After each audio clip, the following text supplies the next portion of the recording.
Welcome to Secret Dealers, the show where you can turn your treasured possessions into serious money when the secret dealers pay you a visit. Our team of antique dealers are about to be let loose in two houses they've never seen before. I'm going to just cover this with bids. With thousands of pounds of their own money at stake, their expert knowledge will be put to the test as they compete against each other to snap up the best items. Who will rate this more? Timmy will rate it more. On today's show, big surprises, Wowee! underhand tactics, Probably if you just take this under there and just leave mine.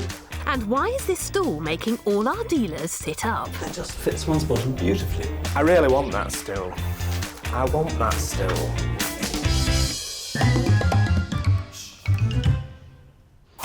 Our first stop today is Shropshire and a large detached Georgian property. Inside, the house is tastefully furnished, and decorating the shelves and filling up the cabinets are an assortment of antique delights, whilst the walls sport a varied range of artwork. It's home to Anne, who lives here with her husband Jeremy. Anne has inherited many family heirlooms and has collected herself. Now, though, the plan is to downsize in the next couple of years by moving into the barn next door, and that means facing up to a painful process. We've just got to decide what we absolutely can't live without and what is for sale. And to get the ball rolling, Anne would like to start with her smaller items, like this 19th century porcelain and gilt metal trinket box. It is in great need of serious TLC. It is, as you can see, in two parts, and someone could mend it, but I don't want to spend the sort of money on it that it really needs. And knick-knacks are one of the things we're trying to get rid of, really. But how will Anne feel if her larger pieces are bid on? These armchairs are in the style of one of the most famous 18th century cabinet makers, George Hepplewhite, and they're bound to attract our dealers' attention. We'll have to wait and see, but our dealers might be in luck because Anne has another strong incentive to sell. My husband and I will put it towards going to Australia to see our younger son, because it is jolly expensive getting there, and we like to live it up a bit when we do get there. Sounds like you've got to potentially get rid of quite a lot of things, Anne. Oh, over time, yes, an awful lot. Mostly some of the glass and china, because there's too much. OK. What about some of the furniture? Only if there was a very, very good offer. OK. I should be very, very interested to see what they come up with. Well, I think they're going to have a fun time, Anne. I look forward to this. And you're not the only one, Anne. Our dealers can't wait to get started too. And the lucky three are David, James and Martin. Hello, you three. Hello. Hi, Kate. Hi, Kate. Now, I have got a lovely Georgian house for you. Should be some nice period items inside, Kate, we hope. Well, there are some really lovely traditional antiques, but there are also some contemporary things you need to keep your eyes open for. How keen are you? Pretty enthusiastic. Let's get You better get in there, then. Is it, Chad? In here, this looks interesting. Oh, right. Just what we wanted. What have we got here? Antiques, Martin. Hundreds of them. Pottery. James has picked out an early 20th century engraving. It's quite a nice signed etching by William Wiley. Really good marine artist. And it looks as if it's, I don't know, somewhere on the south coast. There's a pier there. Let's hope that first bid is a good one. David's quick to spot a silver salver presented to Anne's grandfather in 1945. There's the hallmark. But whatever the age, David gets the scales out. I have an idea what they weigh. Probably about 24 ounces as a guess. No, a lot more. 32 ounces. That's that. Now, this looks like a piece of Chinese blue and white porcelain. It's decorated with pagodas and lotus blossom, but if you tip it upside down, it's got a telltale mark underneath. This is known as the crescent mark, and it was used by the Worcester porcelain factory in the 18th century. And what you've got here is a piece of English porcelain used for drinking chocolate. Now, the market for this sort of thing is very strong at the moment, so I wouldn't be surprised if our dealers leave a bid. Back in the living room, James is drawn to a pair of circular paintings known as roundels. Quite heavy. They must be, yes, they're on metal. Painted on copper. They must be 1780, 1790. Not in great condition. A lot of shrinkage of the paint. I like those a lot. Put that. Despite the condition, James bids on the pair. Now that etching by Wiley, which James bid on, has caught Mr. Ford's attention. Wiley, very often these etchings are of the Thames and barges and things like that. This is rather nice because it's yachts racing, a little bit different. Wiley is an RA. Let's make a bid. RA means that Wiley was a member of the Royal Academy of Art, a prestigious group, and that adds considerable value to an artist's work. Got to outclass that James Late. Can't be missed. Got a die? In the living room, Martin's discovered those Hepplewhite-style chairs, and he's found some damage on one. Someone sat down on it too heavily and broken the arms. But he's impressed with the other example. Nice bit of woolwork. Someone spent hours on that, if not weeks. Lovely colour on the arm, lovely skull. Turn it upside down. Make sure there's no problems with it. Legs are all nice and good. Cobwebs we like to see. Like to see them. Nice original piece. Martin likes them and bids on each. Ah. In the hall, James has spotted the silver salver which David weighed up. Reasonable weight, so I'll leave a modest bid on that. No scales for James, just gut instinct. Anne is keen to sell her small porcelain box, which has seen better days, but she could be in luck. It hasn't escaped porcelain buff Martin's attention. Little trinket box, nicely decorated. Rose pompadour, this pink. Nice little box. This little blue mark. Often people say it's Sèvres. Should be under the glaze. This is painted on top of the glaze. It's one of the giveaways. Martin's suspicious, but it doesn't stop him leaving a bid. That chocolate cup I showed you earlier has been noticed by eagle-eyed David. This is lovely. Decorated nicely. It'd be lovely if it had a saucer with it, which it would have had originally. There's a good bid for that. There it goes. Cooper-made barrel. Nice shape. Bit like myself. That's what I like. It reminds me of me, I suppose. Well, it's a nice slim barrel, but let's hope it's a big fat bid. In the living room, David's paying very close attention to those Hepplewhite-style chairs. Lovely, just sweeping legs. Very generous, open-armed and pleasing. David has recently tried to cut down on buying furniture as the market for it is so depressed, but he can't resist quality like this. And that one's going there. I think I've got them the right way round. I hope so. Stick it under there. Nice picture. Signed by the artist. I don't usually deal in these things, but we'll have a look. I'm determined to get a good price for this, Wiley. You've got major competition. No, I haven't. They're mean. You know they are. What does that mean? We'll try. David has a passion for pictures, and these unusual copper roundels that James bid on were sure to appeal to him. Despite some areas of distress and extensive cracked paint on one, that's 2 bids now for the pair. Come in here, James. I want to have a word with you. Now, you like this picture, don't you? Quite like that, yes. Yeah. What do you know about Wiley? William Lionel Wiley. Yeah, do you know what Family of painters, father and son. He's the father, isn't he? David's in the corner, pretending not to listen. Do you know what he's fetching at the moment? I see them at auction. Right. I see them at auction. So you know exactly what a print like this ought to fetch? Roughly. Are you, so is this just a sort of warm-up bid? Are you... Oh, God, you've been looking at my bids. You can laugh, David. Remind me. Bit stingy, James. In fact, very stingy. Oh, that was stingy, you're right. Silly me. Yeah, it is Wiley, isn't it, James? Yes. Well, so is James. Thank you, David. With only minutes left, there's just time for David to spot that trinket box which Martin wants and Anne is keen to sell. This is again a little Sèvres box, but unfortunately the hinge is gone. But nothing that couldn't be done. I'll put it back. That one. OK, gentlemen, time's up. I'll get you some lunch. You've got one of those fast watches.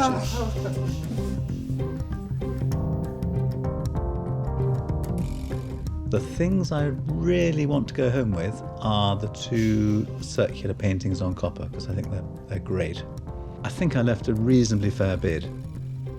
I thought the nicest things were the 2 French Hepplewhite chairs. Lovely quality. Haven't seen decent chairs like that for a long time.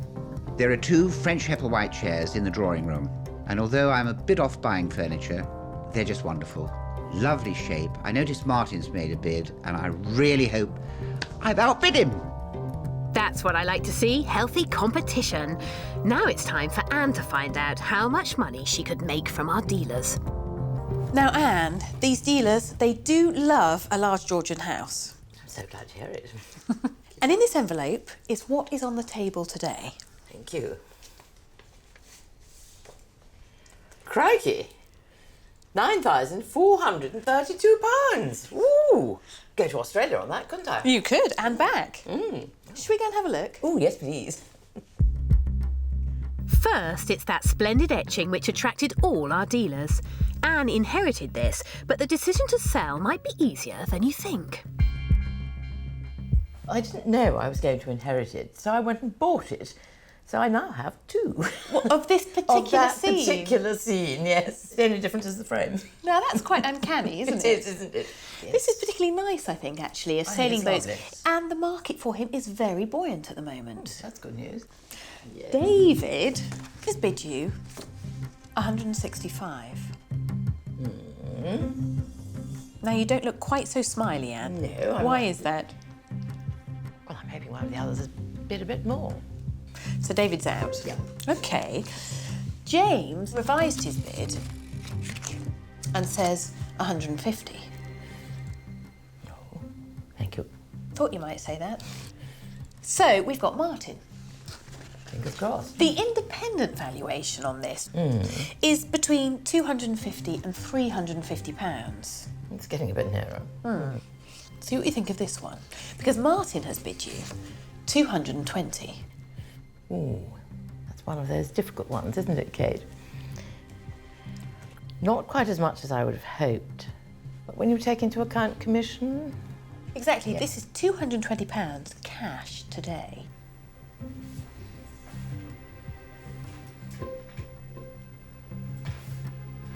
I think I probably should take the bid, don't you? I think that's a very fair bid from a dealer. Right, then let's go for it. Fantastic. Isn't that exciting?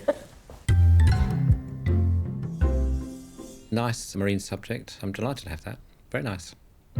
That's a great start for Anne's downsizing plans, but next it's those copper roundels, which James and David both want. The offers need to be strong, as it seems Anne might find these hard to part with. I know exactly where to hang them in the next house, so I'd quite like to keep them. OK, so their spot is lined up. Yes, their spot is lined up, unless someone comes up with a hefty bid. So hefty I can't turn it down. We shall see. Well, they are 18th century, painted on copper, and there's a lot of detail going on here. The figures in landscapes and careful cleaning by somebody who knows what they're doing would actually bring out a lot more of that detail. OK, so 2 bids. David has bid for the pair, Anne, £490. Nice bid, but I think I'd probably hang on for pictures at that rate, because I'm quite fond of them. Well, I think you've got a good gut feeling, because the independent valuation on the pair is between £1,000 and £1,500. Yes. Yeah.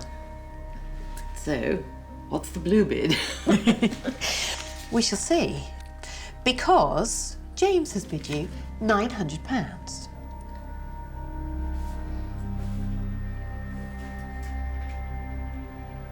Nearer, but thank you very much, but no thank you, OK. because they are very nice pictures. I'm sure they'll look fantastic in the next house. They will. Sorry that I'm not going home with them. Never mind, you can't win them all. Anne loved these pictures too much to let them go, even for £900. She clearly knows her price for everything and stands firm on many of her belongings. She refuses £300 from James on a John Piper lithograph of Ludlow Castle, Martin's £55 offer on a 19th century mahogany wine table, and £72 from David for a 19th century trinket box. But there's one box Anne really does want to part with. It's the porcelain and gilt metal piece with the mark of prestigious French factory, Sèvres. So where did this come from? My great aunt spent 3 months every year in the south of France, so I suspect it came from France. Well, it's a lovely decorative object, something that a collector, I should Yes. imagine, would love. 2 dealers have left you a bid here. Martin says £45. What do you think about that, Anne? I think that's way under. Pretty off the mark, then. Very far. OK. Well, the independent valuation on this, taking into account the fact that the gilt mount is a little bit damaged, is between £200 and £300. So, David has bid you 52. forget it. No problems. We just leave that one. Well, the only thing I can think of, Anne, is that in the rush of the rummage, they haven't actually considered this carefully enough and realised exactly what it is. So I think the only thing to do is to bring the dealers in and talk to them about it and give them the opportunity to make another bid if they want to. Well, that's fair, isn't it?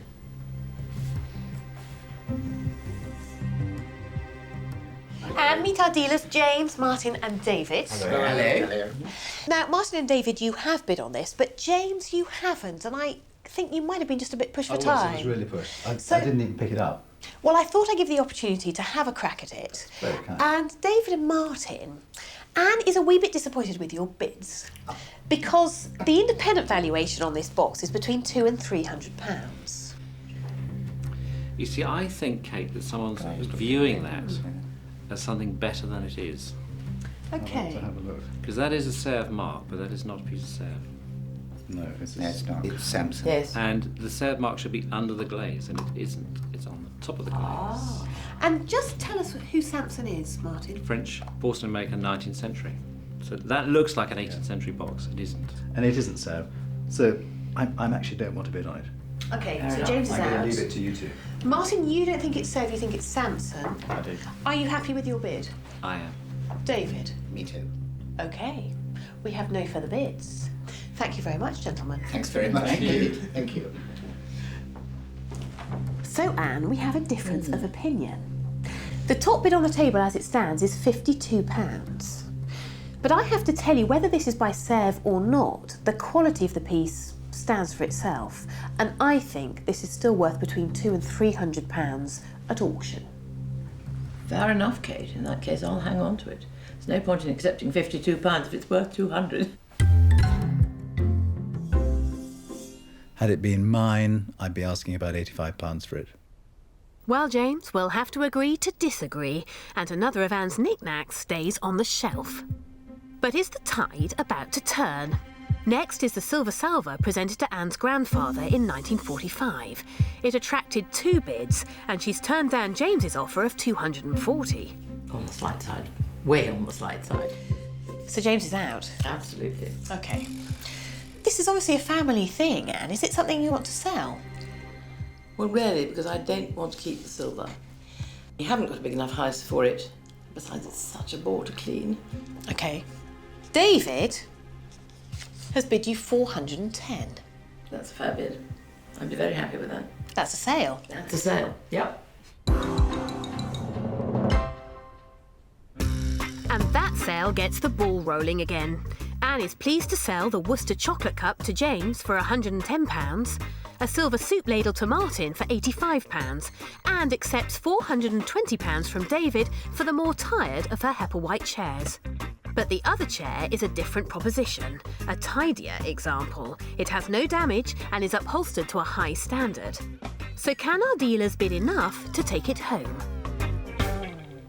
Now, Anne, this chair is probably French, but it's in the style of one of the most important English 18th century cabinet makers, a man called George Hepplewhite. Now, of course, if this was a proper Hepplewhite chair, it would be worth thousands and thousands of pounds, but it's still a really nice quality piece. And 2 dealers want to take it home. Martin has bid you £450. That sounds quite nice, doesn't it? I like the sound of that. Would you sell it for that? Unless David's bids higher. Okay, so potentially a sale. Potentially. Okay, thumbs up. David has bid you £520. Well, yes, please. Brilliant. We have a sale. We have a sale. Yes, please. Fantastic. I'm thrilled about that. I wanted the chairs and I'm delighted to get them. The dealers have taken away 32 pieces today, but how much money have they handed over? It's time for Anne to find out. Well, you have made in 1 hour £3,708. Well, that's not bad going, is it? Well, actually, it's not bad at all because there's another £2,000 on top of that. Wowee! So you have got £5,708. Well, I knew I'd turn some bids down, but that's pretty good, isn't it? A trip to see the grandchildren in Australia, perhaps? Definitely a trip to see the grandchildren, yes. For our next house, we're off to County Durham and a large period farmhouse. Inside is host to a wealth of proper antique furniture, artwork and pottery. It's home to Doug and Marie, who've been married for 30 years. Doug is an avid auction goer. He has nearly 60 pieces of Moorcroft collected over the years. The antique side of me has come from my mother. She's always been interested in antiques. And my father's was always interested in junk. Collecting might be in Doug's blood, but it's getting in Marie's hair. Whatever Doug buys, she dusts, but she has her limits. It's just getting over much now. We need rid of a bit before he buys any more. We'll have to buy a bigger house. It's big enough. She's finally persuaded Doug to let go of some pieces, but our dealers will have to bid strongly for some of his favourites. There are 2 vases that are actually McIntyre. The McIntyre ones were more Chinese styled. The name McIntyre means a lot in the world of Moorcroft collecting. Before setting up his own factory, William Moorcroft worked for McIntyre, and in fact the pattern of these vases was designed by Moorcroft himself. Doug's keen to sell, but the proceeds could find their way to the auction room. Probably end up going back and buying some more. More pictures you're after, aren't you? I think Doug and Marie might be surprised what our dealers will dig out. On this landing, tucked behind the linen press, is a Victorian mahogany stool shaped like a horseshoe. It's damaged, but its novelty value and rarity will surely attract our dealers. So what do you like, Marie? I like the Moorcroft, the dark blue, the green. I don't like the white. I don't like those things on the... These things? Yes.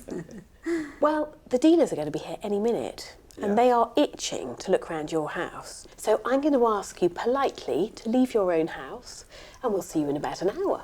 OK. Yes. Time to meet and greet the dealers, James, Tim and Simon. Well, gents, this homeowner is a regular auction goer. You've got a complete mixture of items, but he is as keen to make a profit as you are, so I want strong bidding. You better get started. Come on, Off we go then. Come on. Look at that clock. Ooh, this is nice. Look at this. Wow. Oh, there is a lot of stuff. Oh, it's David Ford. Ooh, a bit of Moorcroft here. This is nice. As he knocks it over. This little group is of a popular design, pomegranates, but Moorcroft is quite a brittle pottery prone to damage, and Tim has his suspicions. Sounds a bit dull, that, doesn't it? Damage can be hard to detect. If the pottery feels soft to your teeth, it's a sign of restoration. See, you need all your own teeth to do this. Never had a filling, me. 43, never had a filling. I'm just looking into the window, I'm just looking through here, I can just see more Moorcroft, it's everywhere. And I'm going to just cover this with bids.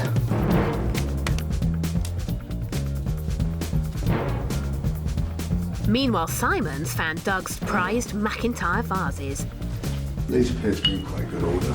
He loves early 20th century decorative ware and has no hesitation in leaving a bid. A sneaky one on top of the cabinet. Oh, it's cracked. got an old price on it, look, 40 quid.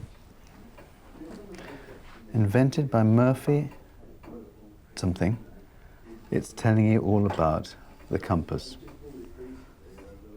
And there's a sailor. I think that's a nice plate. I hope they see this when they're going around. Don't worry, James, I'll make sure they do. Now, Tim's got hold of those McIntyre vases. That's early Moorcroft, that. McIntyre mark. The earliest. It's the earlier the better for Moorcroft, so these pieces made before William left McIntyre are highly desirable. He's paying much closer attention than Simon did. Because if they are restored, we could be blowing money. Look at that. The sly dog. He might be stronger than me on those because they're more sort of nouveau-y and swirly and... Yeah, I'll put another knot on. I'm just going to put mine in pole position.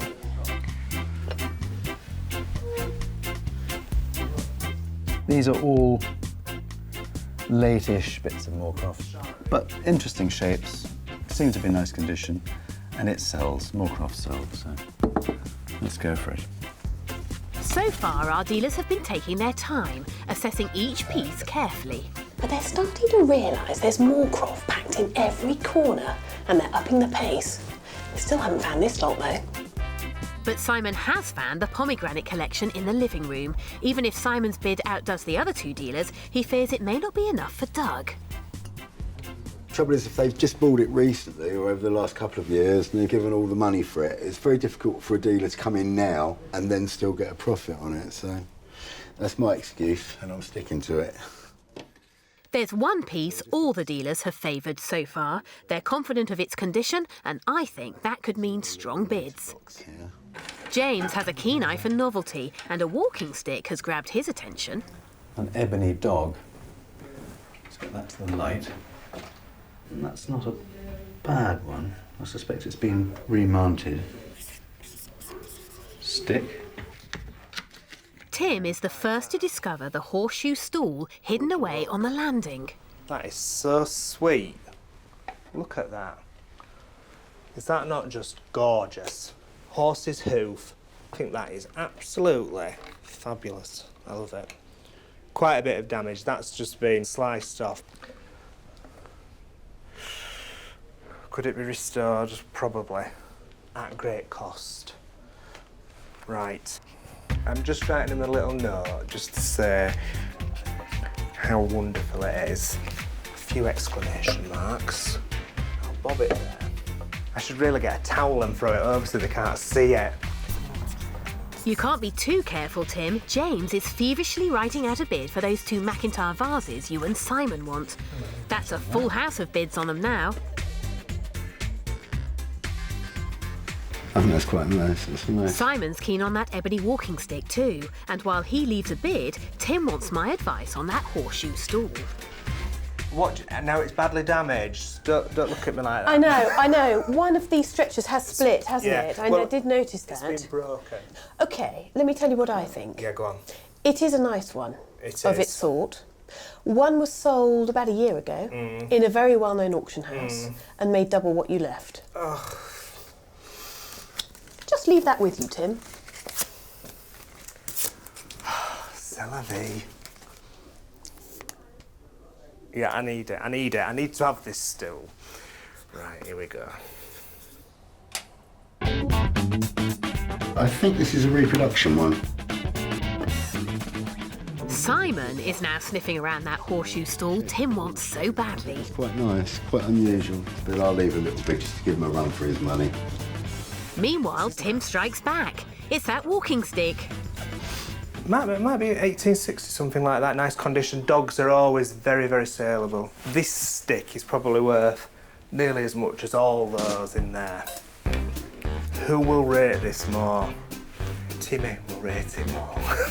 Well, we'll see later on, Tim. And that's 3 bids now for the ebony dog's head stick. And inevitably, James also spots the horseshoe stool. Mid-19th century. And it's bottom-shaped, which is very nice, isn't it? Shall I demonstrate? Look, it just fits one's bottom beautifully. And it says good luck on it. I think that's a really funky thing. I like that. No, it's rubbish. We'll throw those away then, shall we? Bit damage. Good luck. That's fun, isn't it? I like that. I think probably if we just take under there and just leave mine. No, we just need Tim's under there. That's all right. Get mine back out. Okay. With all the dealers after this little stall, this is definitely the one to watch out for later.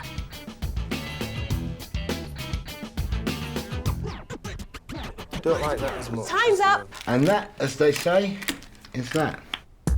So as our dealers flee the scene, which items are they most keen to snap up? I did like the McIntyre vases in the front room, and I wish I'd left a bit more money on them, if I'm honest. The thing I liked best was the cracked plate. Early 19th century greenware plate, sailors on it, just up my alley. Did I buy it? I don't know. I want that stool. I want to buy that horse-shaped stool with good luck on it. Fingers crossed. The boys have left 70 bids on 38 items. Now we can reveal to Marie and Doug just how much money they could make. In this envelope is the amount that's on the table today. 6,333. Very good. How much do you think Doug might sell of that, Marie? If the price is right, he might sell quite a bit.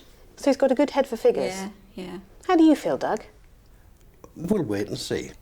Marie and Doug's home has been peppered with bids for their possessions. But if our dealers are to buy up their treasures, the offers will have to be good. It's time to find out. And first, it's those McIntyre vases with the Moorcroft connection.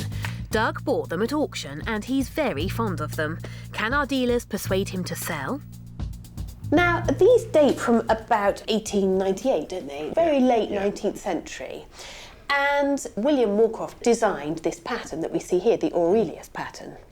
How do you feel about selling these, Doug? They'll have to be very, very good bids. Well, James has bid you £500. No way. You're sticking out for a profit, aren't you? Definitely on those. Okay. Simon's bid you 240.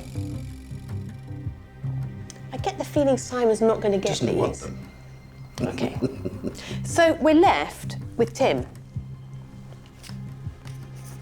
Tim's bid you 600. No. Well, the independent valuation is between £500 and £700. What did you pay, Doug? I paid 750 for them. Well, nothing's an exact science at auction, is it? definitely not. It just depends who's in the room and who wants them. They were bought from my heart rather than my head. So have we got a sale? No. No. I would have liked those. Never mind. It's going to be hard to tempt Doug, but he has a lot of Moorcroft up for grabs and our dealers have bid on many items. But this one in particular impressed them with its perfect condition and popular pattern. Doug's already turned down £140 from Simon and £180 from James. Now it's down to Tim. Can he make an offer Doug can't refuse? What about you, Marie? Do you like this stuff? Yes, I do like this colour, but there's plenty of them. One will not be missed. You said that with quite some feeling. Well, there's one more chance. Tim says £240. I think that's a pretty fair bid. Auction estimate is 200 to 300. No, I don't think so. I think we'll keep it. Final answer? Yes.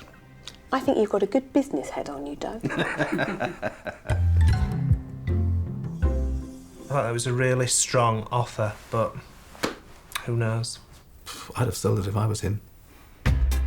Unlike the pottery, Doug is tough to crack. But he did relent on some of his Moorcroft collection, selling a candlestick to Simon for £45 and two 1920s miniature vases to Tim for £220. And the sales continued, with James taking home his favourite 19th century creamware plate for £85. Then Tim won an 18th century long case clock for £425 and a gold watch with Alberton cufflinks for £280. Next, it's that rather fine ebony walking stick with the carved head of a dog. All 3 dealers want it, but can they offer enough? Well, I think he's quite handsome, and so did the dealers. James has left you a bid of £50. Interesting. How interesting? Not interesting enough. OK. Simon has left you a bid of £85. It's getting more interesting. Well, our independent valuer has put an estimate of 100 to 150 on it. That's better. Tim says £150. Very nice. Is that a sale? I think we can go with that. Excellent. I don't know what those two are thinking of. One bidding 50 and one bidding 85. They need to get real. Just as it seemed Doug might be softening, the dealers hit trouble. There were a flurry of good offers turned down. £35 from Simon for a silver christening mug, Tim's £23 for a silver Albert chain and fob, and £500 from Tim for an Edwardian inlaid linen press. There's a pattern forming here. Out of all the dealers, Tim's bidding has been the strongest. But could his luck change just when he needs it the most? He was desperate to bag this Victorian horseshoe-shaped stool, but the other two also want it. Why did you have it tucked round the corner out of I never sight? knew where to put it. It never looked right anywhere. It's just been a nuisance, really. It was a Christmas present off my parents. I think it was the first year we got married, the Christmas. Could have been, yes. Now, novelty pieces of furniture like this command a premium. And that's why the dealers were buzzing around it for such a long time. There were all sorts of shenanigans going on. They were hiding each other's bids, all sorts of fun and games. Let's see what Simon thinks. £380. Interesting. Tim says £450. Things are getting better. OK. James has bid you £475.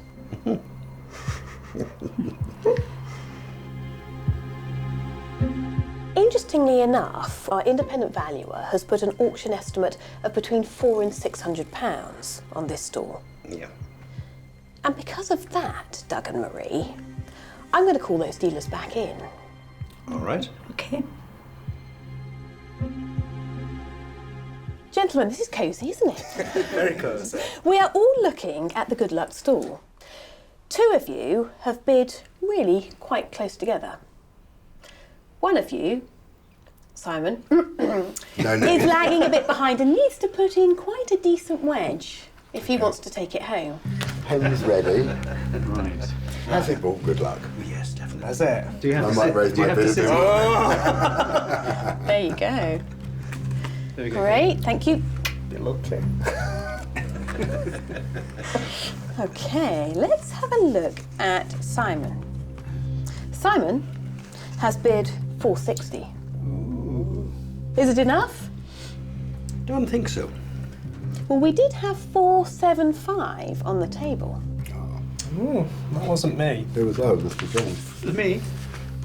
James has bid you £490. That's a good bid. That's better than my bid. Take the money. Take the money. What, before they've seen Tim's? Yeah. Now we'll find out how much Tim really does want the stool. Tim says £599. Nothing like a good round figure, is there, Tim? Have we got a sale? I would think so. Fantastic. Yes. There you go, Tim. Well done. I do think that I probably paid too much money for it in retrospect, but find another. That's what I say. And I'm going to keep it. Well, how about that? Tim was outbid on the first round and still came up trumps. Well, our dealers have made generous offers today, but Marie and Doug held their nerve. Now it's time to find out just how much money they've made. Well, you have made today £2,779. Very good. That is all yours. What do you think, Marie? Very good, yes. So you're going to take Marie with you on your shopping sprees, Doug? Well, you never know.